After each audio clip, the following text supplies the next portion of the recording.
When developing large projects, developers often use object-oriented programming. But why? Imagine you're building a banking application. You have lots of account owners and balances.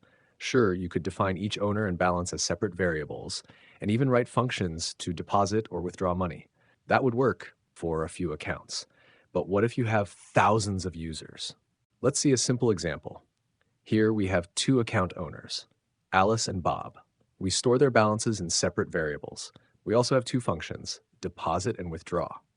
The deposit function takes an owner's name and an amount, then adds that amount to the correct balance. The withdraw function also takes an owner and an amount, checks if there's enough balance, and subtracts the money if possible, or prints insufficient balance if there isn't enough. So, when we call deposit Alice 500, Alice's balance increases by 500.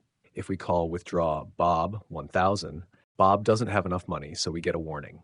This works fine for two accounts, but imagine having hundreds or thousands of users. You'd need a separate balance variable for each user, and your deposit and withdraw functions would become full of repetitive checks.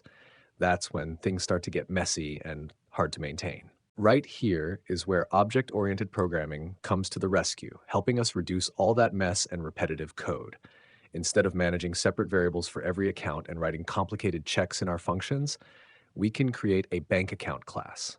Then we have two methods, deposit to add money and withdraw to take money out, with a check for insufficient balance.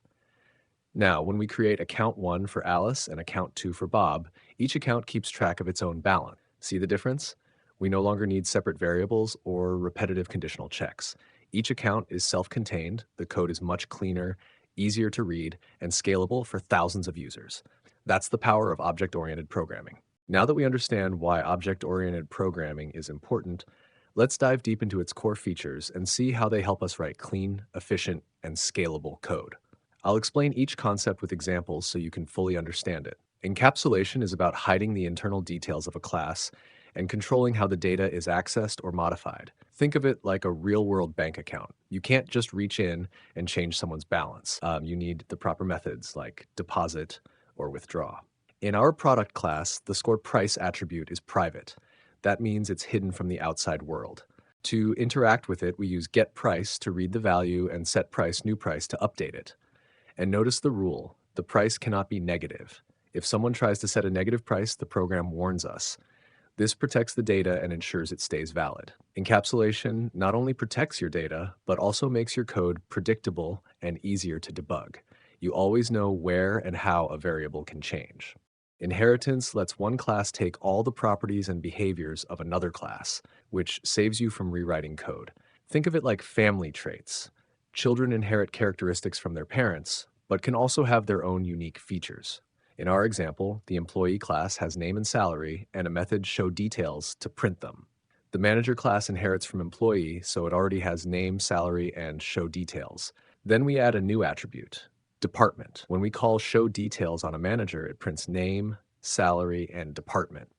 This allows us to create specialized types without duplicating code.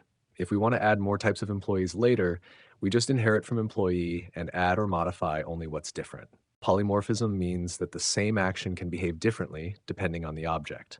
In real life, think of a remote control. Pressing a button might turn on a TV, a fan, or a stereo.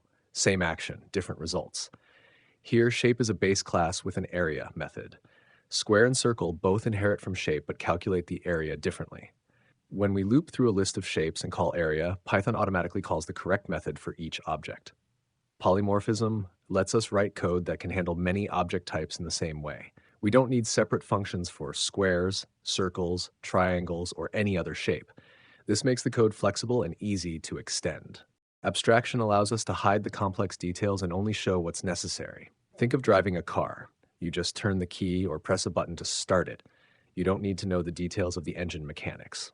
In our example, vehicle is an abstract class that defines a start engine method. Car and motorcycle implement this method differently. We don't care how each engine starts internally. We just know we can call start engine and it works.